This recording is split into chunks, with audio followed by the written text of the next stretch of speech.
ನನ್ನ ಪ್ರಕಾರ ಮಾನ್ಯ ಶಾಸಕರು ಗೌರವ ಬರಬೇಕಂದ್ರೆ ಒಳ್ಳೆ ಕೆಲಸ ಮಾಡ್ತಾಯಿದ್ದಾರೆ, ಅದ್ರ ಬಗ್ಗೆ ಎರಡು ಮಾತಿಲ್ಲ.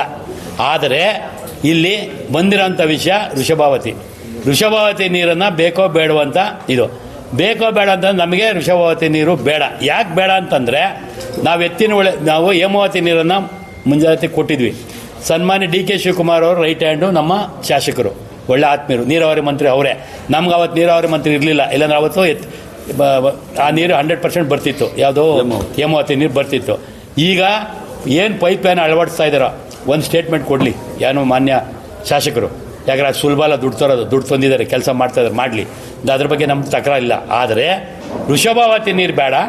ಅದೇ ವೃಷಭಾವತಿ ನೀರು ಬದಲು ಎತ್ತಿನಹೊಳೆ ನೀರನ್ನು ಏನು ಧೀರಾಜ್ ಮುನ್ರಾಜ್ ಅವರು ರಿಸರ್ವಾಯರಿಂದ ತೊಗೊತಾ ಇದ್ದಾರೋ ಅದೇ ರಿಸರ್ವಾಯರಿಂದ ದೊಡ್ಡಬಳ್ಳಾಪುರದಿಂದಲೇ ಇದೇ ಪೈಪ್ ಲೈನ್ಗೆ ಅದೇ ನೀರನ್ನು ಹರಿಸ್ಕೊಟ್ರೆ ನೆಲಮಂಗಲ ಜನ ನಿಮಗೆ ಪೂಜೆ ಮಾಡ್ತಾರೆ, ಮುಂದೆ ನಿಮ್ಗೆ ಅನುಕೂಲನ ಮಾಡಿಕೊಡ್ತಾರೆ.